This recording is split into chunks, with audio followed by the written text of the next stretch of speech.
You're listening to the Franchise Freedom Podcast with Giuseppe Grammatico.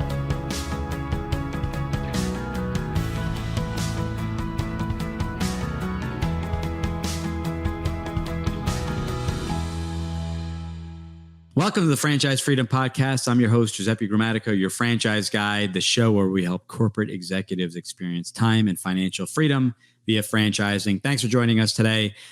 We are on a roll answering a lot of questions. We've actually shifted gears a little bit, and I've been addressing comments and questions I've been getting on my individual calls, on my introductory Right Fit calls, as well as our consultation calls, and thought it would make sense to utilize, get those questions, answer them directly, and use them as reference for anyone listening into the show. Or sometimes I'll shoot someone an email if they'll say, "Well, I want to do some research or tell me a little bit about your story," and that kind of thing. So the topic for today, it's going to be a short one, but my life before and after a franchise, and that is something I talk about a little bit on the shows. We just had the show on the 5 freedoms, and those are just general 5 freedoms out there by Dan Sullivan. Talks about that and from owning a business. But if we stick directly to my story, so I'll dive right in. So with my story, I had I was living in New Jersey, commuting to New York City, and it was a 2.5 hour door-to-door commute. So 5 hours a day, you do the math, times 5, 25 hours commuting daily, plus another 40. That's 65 hours dedicated to working simply 8 hours a day. And that was if I was lucky. Short traffic, holidays, bad weather, accidents, and that 65-hour work week easily got up to 70, 75 plus. And that doesn't include if I had to stay late for a meeting or if we had clients in town. So there were a couple of weeks where it was 80 plus hours. So before and after was really simple. Monday to Friday, was given 4 weeks. I think was vacation at the time. So 5-hour commute, 8 hours. So it was a minimum 13-hour day. And it was got a case of the Mondays, right? You hear from office space where Sunday nights was just miserable. The anxiety was kicking in, not wanting to wake up. I believe it was at 5:45 in the morning to go to work. It's been almost 20 years. So I'm just thinking back to those times, and took a train at parts of that into New York City, took the bus, and just talked to people that were on that commute, just unhappy, just talking about how times have changed. The commute was longer, and just saw their demeanor, the way they spoke, how negative they were. And I'm like, man, I need to act fast because I do not want to be in that same situation. So, what else was out there? I knew that, we recently married, wanted to start a family, have children. And I knew that with these hours, I was getting anxiety, just the thought of starting a family, that I was not able to be able to have dinner with my wife or see the kids, or be able to attend any school events and soccer, Girl Scouts, or what have you, music lessons. So I knew a change was made. But, looking at it from a financial aspect, I worked 3 years on Wall Street. Believe it or not, every year I made less, brought in more revenue and was compensated less. Not because it was less revenue, it was because corporate and the organization decided to pay less on certain products that we sold in the investment space. So never happened to me, but 3 years in a row, I made less, made most of the first year and less the last year, the third year I was there at the last organization I was with. So no control there. Had a great manager, but had a series of managers. So you just manager on top of manager. So there was so many, layers in that hierarchy. So if you had a question, it was a different manager. If you wanted a promotion, it was another manager. If you did something wrong, you heard it 5 times. So it was just the constant, just big company. My paychecks, the more I made, it just seemed to get eroded with taxes and higher tax brackets. And there was really no way, aside from maxing out the 401k, and that number was not, that large at the time. So life was different. Just wasn't happy. Didn't feel like there was a future. It just felt like I was this number, and how long do I have to work to retire? And that was a pretty crappy outlook, pretty crappy way of living day to day, and just not looking forward to it, just living towards for the next vacation or for the weekend. And the weekends were short. Got home late Friday, had to be in bed early on Sunday. So it was really, all day Saturday, and I always say half a Sunday, because by the time the thought of work was, I had to go to bed in a few hours. It was not a great not a great time. Let's put it that way. So, lack of control, lack of control when it came to income, tax advantages, and things like that.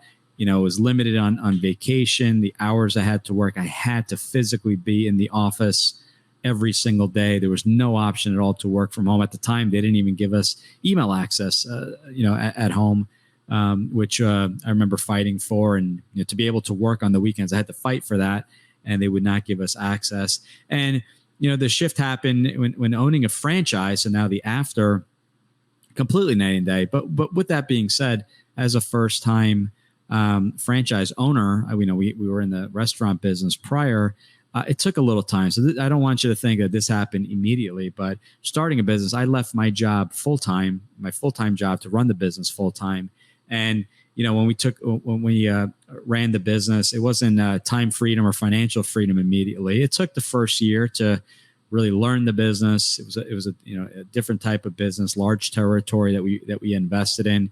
So learning the business, deciding the avenue of when to hire a manager. But, fast forward the first 12 months, and now we got to experience, I had my son was born at the end of 2007 and was able to work from home and not be forced to be in the office. Now, fast forward, I work from home every single day. Don't even need the office, because I have the opportunity to be able to work from home with zero commute. And that was something I put on my goal list. So from 5.5 hours to 5 hours a day, so 25 hours a week, to zero. And I travel when I want. If there's a meeting I want to go to, I travel. If I want to meet someone in person or do it via Zoom or video conference, I have that opportunity. I have the opportunity to work the hours I want.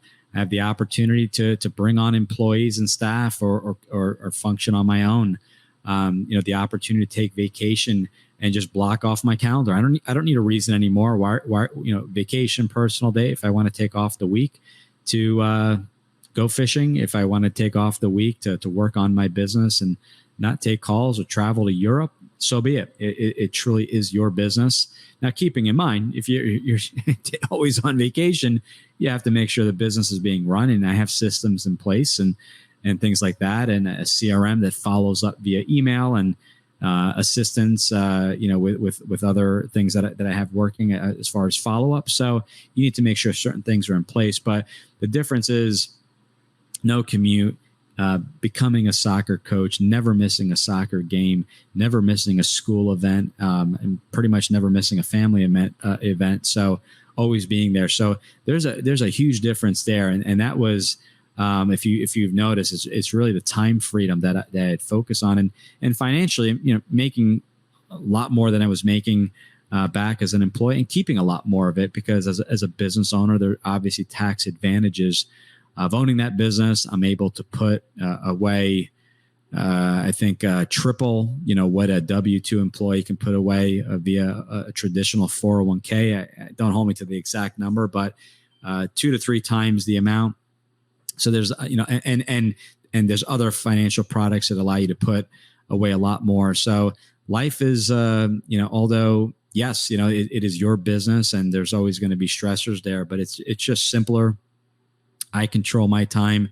I'm able to dedicate the time to my family, which is my why, and not have to, be glued to a bus seat for 25 hours a week. So big changes there. The Dan Sullivan 5 freedoms, and being able to work where I want, home.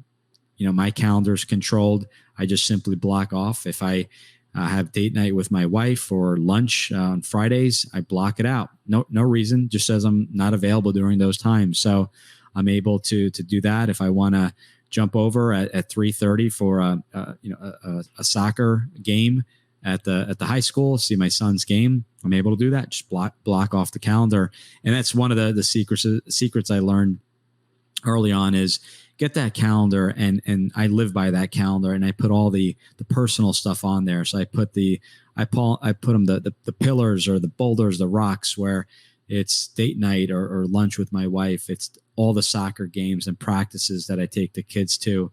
It's music. It's anything, on the personal side, which is most important to me. Not saying work isn't important, but I put that all in there. And then I follow through and I open up the calendar to anyone that wants to book a call, to create podcasts, any type of editing, marketing strategy. I'm part of a mastermind group with other consultants where we share ideas and talk about opportunities, what's working, what's not, some roadblocks that they have faced. So I really get to work with individuals that I love working with. And that is a huge, huge plus versus being an employee and you're given a manager and you're giving colleagues to work with, and not being able to choose. It's kind of, it is what it is. This is going to be your environment.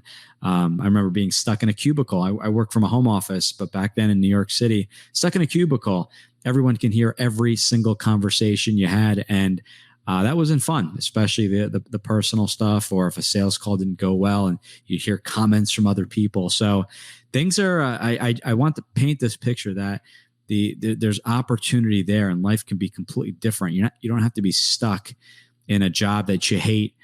There's definitely opportunity out there, and keep in mind, the grass isn't always greener with a business. There's an investment at stake. I put up my life savings to start my first business, but man, the opportunities that it gave to me, the learning opportunities. I'm not saying it was all smooth sailing. We had some bumps in the road. We had some tough years, but we got through it. Why did we get through it? Listen to the previous episode. We talk about the why, and the reason I'm doing this is for my family to spend time. So the why gets you through the rough times, the bumps in the road. So things change. You're able to. There's the purpose aspect of really getting to help people and change their lives in the business. It's being able to not only help in the business, but financially, if you want to go out and donate or sponsor an event and things like that. So there's so many, I can spend hours on the difference before and after from employee to employer.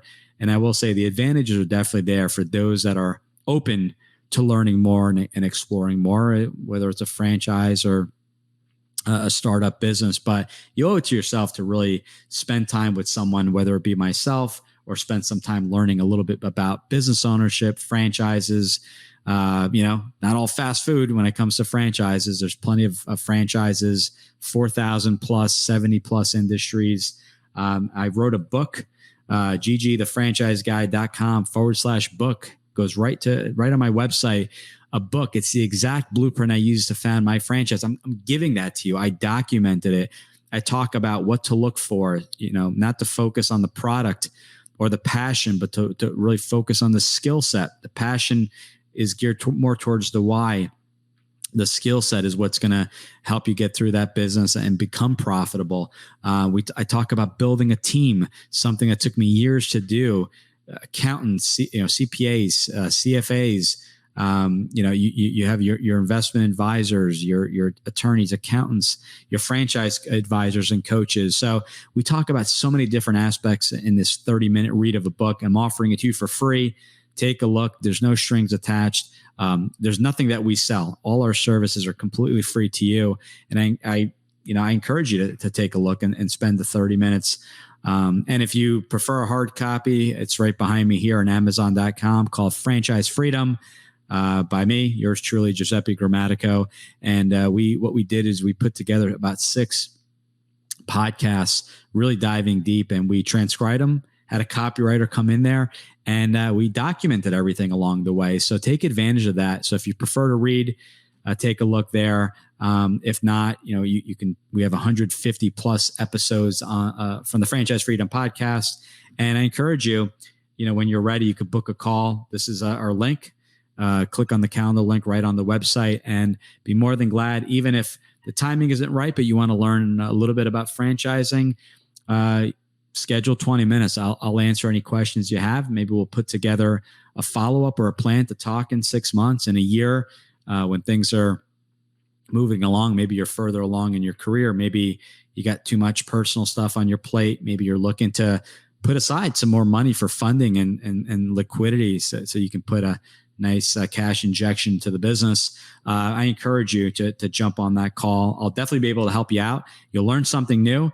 Some cases, a franchise we don't feel is a good fit, and I'm able to make some other suggestions and some other introductions. The other day, I introduced someone to a business coach. They just really needed to focus on turning their current business around, and then maybe in a year come back to franchising. So be it. Helped another woman that was working at a investment advisor, and just did not like her job and wanted to look at business ownership. At the time, we both agreed it wasn't the best timing, and put her in touch with a career coach, someone that was able to work on her LinkedIn profile and her resume. I have no problem making those introductions, and I really enjoy it. It helps me, keep in touch with all the people I've met doing the show here for going on 3 years. So anyway, I appreciate your supporting questions. I hope you found this helpful. I'm sure I'm missing a ton. I can spend hours here, but definitely, it's worth the 20 minutes either via conversation or the 30-minute read to really explore kind of the opportunity. What else is out there? He's joking to say, you don't know what you don't know. So talk to people that actually own businesses, their experiences, what they would do differently. I have plenty of stories there. I'm going to definitely share in future episodes. Looking forward again to your future comments. That gives me content for additional episodes. And drop me a note. Let me know you're listening. Let me know your thoughts. Share this with one person you may know. That helps with reach. And if I can help one person today, my job is done. Thanks, everyone. Have a great day, and I'll talk to you soon. Bye-bye. Thanks for tuning in. Whenever you're ready, here are 3 ways Giuseppe can help. 1. If you've ever considered owning a business of any kind, you owe it to yourself to get a copy of Giuseppe's book, Franchise Freedom. Download your free copy at ggthefranchiseguide.com/book. 2. Want to understand how successful executives make the transition from corporate to owning their own franchise? Join Giuseppe's next online presentation, Franchise Freedom: How to Escape the Corporate World and Have Financial and Time Freedom by Owning a Franchise, by going to ggthefranchiseguide.com/video. 3. Want to work with Giuseppe one-on-one to identify the right franchise opportunity for you, to navigate the process, and get plugged into experienced franchising advisors? Send him an email to gg@ggthefranchiseguide.com with one-on-one in the subject, and he'll send you all the details.